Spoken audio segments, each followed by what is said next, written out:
जय हिंद। नमस्कार साथियों, आप सभी लोगों का मोस्ट वेलकम है आज के इस नए क्लास में। साथियों, आज के इस क्लास में हम सभी लोग पढ़ने वाले हैं एसएससी जीडी एग्जाम 2026 के लिए मोस्ट इम्पोर्टेंट प्रीवियस ईयर के क्वेश्चन को, जो कि साथियों आपके एसएससी जीडी एग्जाम 2026 के लिए काफ़ी इम्पोर्टेंट है। तो आप सभी लोग इस क्लास को बिल्कुल अच्छी तरीके से लास्ट तक देखिएगा और इस क्लास में दिए जाने वाले इन सभी क्वेश्चन को आप अच्छे से जरूर याद कर लीजिएगा, जिससे कि आप अपने एग्जाम में सभी क्वेश्चन को आसानी तरीके से बना पाएंगे। तो चलिए साथियों, क्लास को स्टार्ट करते हैं। उनसे पहले यदि आप इस चैनल पे पहली बार जुड़ रहे हैं तो साथियों आप इस चैनल को सब्सक्राइब कर लीजिए और सब्सक्राइब करके साथियों आप ऑल नोटिफिकेशन को भी ऑल पे दबा लीजिएगा, जिससे कि जब भी कोई नई क्लास हो सबसे पहले क्लास का नोटिफिकेशन आपके पास पहुंच सके। तो आप इस चैनल को सब्सक्राइब कर लीजिए, साथ ही साथ आप साथियों इस क्लास को भी लाइक जरूर कर लीजिएगा। तो चलिए क्लास को स्टार्ट करते हैं और देखिएगा साथियों क्वेश्चन क्या दिया गया है। साथियों क्वेश्चन दिया गया है कि हड़प्पा सभ्यता ये किस नदी के किनारे विकसित हुई थी। साथियों ये सभी क्वेश्चन आपको काफी इंपॉर्टेंट और सिलेक्टेड क्वेश्चन करवा रहे हैं, जो कि साथियों आपके पेपर में 100% साथियों ये सभी प्रश्न पूछे जाएंगे। तो आप अच्छे से इन प्रश्नों को याद कर लीजिएगा और बताइए कि हड़प्पा सभ्यता ये किस नदी के किनारे विकसित हुई थी। तो साथियों आप याद रखेंगे हड़प्पा सभ्यता ये सिंधु नदी के किनारे विकसित होती है। ऑप्शन बी लगा रहे तो सही जवाब है। आगे देखेंगे साथियों, क्वेश्चन है कि आर्य मुख्यतः किस धर्म ग्रंथ से जुड़े हैं। चलिए बताएंगे साथियों कि आर्य ये मुख्यतः किस धर्म ग्रंथ से जुड़े हैं। तो बताएंगे साथियों, तो आर्य ये मुख्य रूप से देखा जाए तो ये कौन से धर्म ग्रंथ से जुड़े हैं। तो ये जुड़े हुए हैं वेद से। ऑप्शन यहाँ पे आप बी करेंगे सही जवाब, वेद से जुड़े हैं। आगे देखिएगा साथियों, क्वेश्चन है कि अशोक ये किस राजवंश से था। चलिए बताएंगे साथियों कि अशोक ये किस राजवंश से था। तो अशोक साथियों ये मौर्य वंश से था। ऑप्शन यहाँ पे डी सही जवाब है, मौर्य वंश होगा। आगे देखिएगा साथियों, क्वेश्चन है आपका मोहनजोदड़ो ये किस देश में स्थित है। चलिए बताएंगे साथियों कि मोहनजोदड़ो किस देश में स्थित है।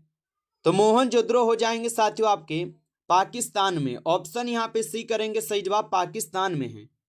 अगला क्वेश्चन देखेंगे साथियों, क्वेश्चन है आपका कि चंद्रगुप्त मौर्य के गुरु कौन थे। बताइए साथियों कि चंद्रगुप्त मौर्य के गुरु कौन थे। तो याद रखेंगे साथियों कि चंद्रगुप्त मौर्य के जो गुरु थे साथियों चाणक्य हो जाएंगे। ऑप्शन यहाँ पे आप लोग का बी सही जवाब है, चाणक्य होगा, आप याद रखेंगे। अगला क्वेश्चन यहाँ पे आता है साथियों कि नालंदा विश्वविद्यालय किसने बनाया था। चलिए बताएंगे साथियों कि नालंदा विश्वविद्यालय को किसने बनाया था। तो याद रखिएगा साथियों, नालंदा विश्वविद्यालय को कुमार गुप्त बनवाता है। ऑप्शन सी यहाँ पे सही जवाब है, कुमार गुप्त बनवाए थे, याद रखेंगे। चलिए आगे देखिएगा साथियों, क्वेश्चन है आपका कि गुप्त काल ये किसके लिए प्रसिद्ध है। चलिए बताएंगे साथियों कि गुप्त काल ये किसके लिए प्रसिद्ध होगा।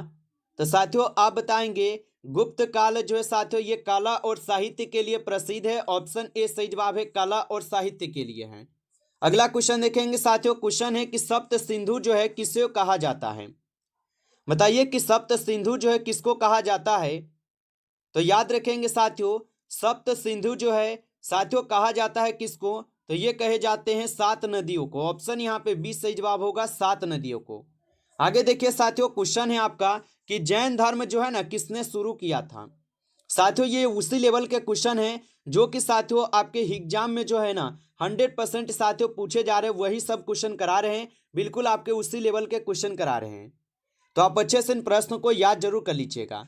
बताइए कि जैन धर्म किसने शुरू किया था। तो जैन धर्म साथियों ये महावीर स्वामी शुरू किए थे। ऑप्शन सी सही जवाब होगा। अगला क्वेश्चन देखेंगे साथियों, क्वेश्चन है कि बुद्ध का जन्म कहाँ हुआ था। चलिए बताएंगे साथियों कि बुद्ध का जन्म कहाँ हुआ था। तो याद रखेंगे साथियों बुद्ध का जन्म हुआ था आपके लुम्बिनी में। लुम्बिनी में जन्म हुआ था। ऑप्शन ए यहाँ पे सही जवाब है, लुम्बिनी में होगा। अगला प्रश्न है कि रामेश्वर मंदिर ये किस राज्य में है। चलिए बताएंगे साथियों कि रामेश्वर मंदिर किस राज्य में है। तो साथियों रामेश्वर मंदिर ये हो जाएंगे आपके तमिलनाडु राज्य में। ऑप्शन यहाँ पे बी सही जवाब है, तमिलनाडु राज्य में। अगला क्वेश्चन देखिएगा साथियों, क्वेश्चन है कि कुंभ मेला कितने स्थानों पर लगता है। चलिए बताएंगे कि कुंभ मेला कितने स्थानों पर लगता है। तो कुंभ मेला जो है साथियों ये कितने स्थान पर लगते हैं, तो ये 4 स्थानों पर लगते हैं। ऑप्शन सी सही जवाब है, 4 स्थानों पर। आगे देखिए क्वेश्चन है साथियों यहाँ पे आपका, और क्वेश्चन क्या दिया गया कि मैसूर दशहरा किस राज्य का प्रसिद्ध त्योहार है। चलिए बताइए साथियों। और साथियों आप लाइक नहीं किए हैं इस क्लास को, तो आपसे छोटा सा रिक्वेस्ट है कि आप इस क्लास को एक बार ज़्यादा से ज़्यादा आप लाइक जरूर कर लीजिएगा। और चैनल पे पहली बार जुड़ रहे हैं साथियों, तो आप इस चैनल को सब्सक्राइब करके आप ऑल नोटिफिकेशन को ऑल पे दबा के जुड़ जाइएगा, जिससे कि जब भी कोई नई क्लास हो सबसे पहले क्लास का नोटिफिकेशन आपके पास जो है साथियों पहुँच सके।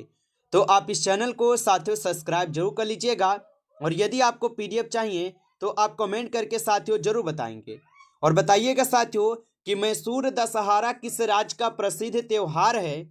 तो साथियों याद रख लीजिएगा, कर्नाटक के होगा। ऑप्शन बी सही जवाब है, कर्नाटक होगा।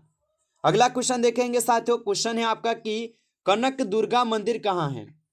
बताएंगे साथियों कि कनक दुर्गा मंदिर कहाँ है। तो याद रखेंगे साथियों, कनक दुर्गा मंदिर हो जाएंगे विजयवाड़ा में। ऑप्शन ए सही जवाब है, विजयवाड़ा होगा। आगे देखेंगे साथियों। क्वेश्चन है आपका कि सोनपुर मेला जो है ये किस राज्य में प्रसिद्ध है। चलिए बताएंगे साथियों कि सोनपुर मेला किस राज्य में प्रसिद्ध होगा। तो याद रखिएगा साथियों, सोनपुर मेला जो है यह साथियों बिहार में हो जाएंगे। ऑप्शन ए यहाँ पे आपका सही जवाब है, बिहार में होगा। अगला क्वेश्चन देखेंगे साथियों। क्वेश्चन है कि बैसाखी किस राज्य का प्रमुख त्योहार है। चलिए बताएंगे साथियों कि बैसाखी किस राज्य का प्रमुख त्योहार है। तो साथियों बैसाखी हो जाएंगे आपके पंजाब का प्रमुख त्योहार। ऑप्शन डी सही जवाब है, पंजाब का होगा। आगे देखिएगा साथियों। क्वेश्चन है आपका कि खजुराहो मंदिर किस लिए प्रसिद्ध है। चलिए बताएंगे साथियों कि खजुराहो मंदिर किस लिए प्रसिद्ध है। तो साथियों खजुराहो मंदिर हो जाएंगे मूर्तिया के लिए प्रसिद्ध। ऑप्शन डी सही जवाब है, मूर्तिया के लिए है। आगे देखिएगा साथियों। क्वेश्चन है आपका कि ओणम त्योहार जो ये किस राज्य में मनाया जाता है। चलिए बताएंगे साथियों कि ओणम त्योहार किस राज्य में मनाया जाता है। तो याद रखिएगा साथियों, ओणम त्योहार जो है ये केरल राज्य में मनाई जाती है। ऑप्शन बी यहाँ पे सही जवाब है, केरल राज्य में। अगला क्वेश्चन देखेंगे साथियों। क्वेश्चन है कि पुष्कर मेला जो है ये किस राज्य में लगता है। चलिए बताएंगे साथियों कि पुष्कर मेला किस राज्य में लगता है। तो साथियों पुष्कर मेला जो ये राजस्थान में लगते हैं। कहां पर लगते हैं, राजस्थान में। ऑप्शन सी आपका सही जवाब होगा, राजस्थान। अगला क्वेश्चन देखेंगे साथियों। क्वेश्चन है कि सूरज कुंड मेला किस राज्य में लगता है। चलिए बताएंगे साथियों कि सूरज कुंड मेला किस राज्य में लगता है। तो सूरज कुंड मेला साथियों हरियाणा में लगता है। ऑप्शन सी को यहाँ पे आप सही जवाब करेंगे, हरियाणा में लगता है। आगे देखेंगे साथियों। क्वेश्चन है आपका कि ताजमहल जो ये किस मुगल शासक ने बनवाया था। चलिए बताएंगे साथियों कि ताजमहल किस मुगल शासक ने बनवाया था। तो ताजमहल को शाहजहां बनवाए थे। ऑप्शन यहाँ पे बी सही जवाब है, शाहजहां के द्वारा बनवाया गया था, याद रखेंगे। अगला क्वेश्चन आता है साथियों कि अकबर के नवरत्नों में कौन था। बताइए साथियों अकबर के नवरत्नों में कौन था। तो याद रखेंगे साथियों अकबर के नवरत्नों में जो है ना तानसेन था। ऑप्शन ए सही जवाब है, तानसेन हो जाएगा, याद रखिएगा। आगे देखिए साथियों। क्वेश्चन है आपका कि चोल साम्राज्य की जो राजधानी है ये क्या थी। चलिए बताएंगे साथियों कि चोल साम्राज्य की राजधानी क्या थी। तो साथियों याद रखेंगे चोल साम्राज्य की राजधानी हो जाएंगे तंजावुर। ऑप्शन यहाँ पे बी सही जवाब है, तंजावुर होगा। अगला प्रश्न देखेंगे साथियों। क्वेश्चन है कि कुतुब मीनार किस शासक के द्वारा बनवाया गया था। चलिए बताएंगे साथियों कि कुतुब मीनार जो है ये किस शासक के द्वारा बनवाए गए थे। तो याद रखेंगे साथियों कुतुब मीनार का जो है निर्माण कुतुबुद्दीन ऐबक करते हैं, लेकिन इसको अगर पूरा किया जाए तो इल्तुतमिश पूरा करते हैं। तो याद रखिएगा आप सभी लोग। लेकिन पूछा है कुतुब मीनार किस शासक के द्वारा बनवाया गया था। तो साथियों आप बताएंगे यह कुतुबुद्दीन ऐबक के द्वारा बनवाए जाते हैं। ऑप्शन सी सही जवाब है। आगे देखिए साथियों। क्वेश्चन है आपका कि विजयनगर साम्राज्य की जो स्थापना ये कब हुई थी। तो विजयनगर साम्राज्य की जो स्थापना है साथियों ये 1336 में हरिहर एवं बुक्का नामक दो भाई करते हैं। ऑप्शन ए यहाँ पे सही जवाब है। आगे देखिएगा साथियों। क्वेश्चन है आपका कि बाबर ने किस युद्ध में इब्राहिम लोदी को हराया था। बताइए साथियों बाबर ने किस युद्ध में इब्राहिम लोदी को हराया था। तो पानीपत के प्रथम लड़ाई 21 अप्रैल 1757 में जो है ना प्रथम होता है पानीपत की पहली लड़ाई, जिसमें क्या होता है तो उसको हराते हैं बाबर ने इब्राहिम लोदी को। ऑप्शन ए यहाँ पे सही जवाब होगा, याद रखेंगे। अगला क्वेश्चन देखेंगे साथियों। क्वेश्चन है कि कबीर किस भक्ति आंदोलन से जुड़े थे।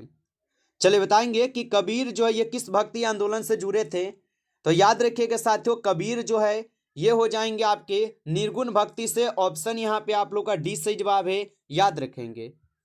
अगला क्वेश्चन यहाँ पे आता है कि महाराणा प्रताप जो है ये किस राज्य के राजा थे।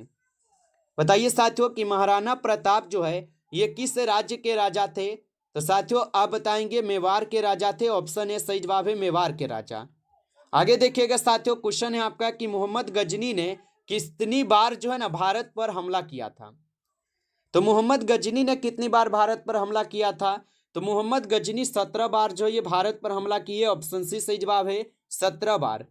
आगे देखिएगा साथियों, क्वेश्चन है कि गोलकुंडा किसके लिए जो है ना प्रसिद्ध था। चलिए बताएंगे साथियों गोलकुंडा किसके लिए प्रसिद्ध हो जाएंगे।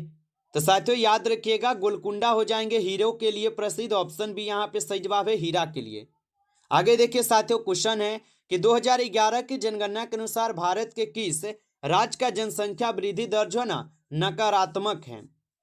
चलिए बताइए कि 2011 की जनगणना के अनुसार भारत के किस राज्य का जनसंख्या वृद्धि दर नकारात्मक है।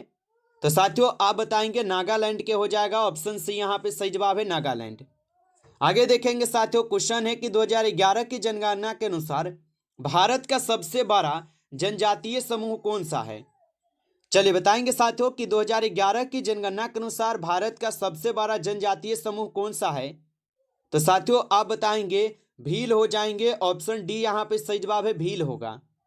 अगला क्वेश्चन देखेंगे साथियों कि 2011 की जनगणना के अनुसार भारत के किस राज्य का लिंग अनुपात सबसे कम है।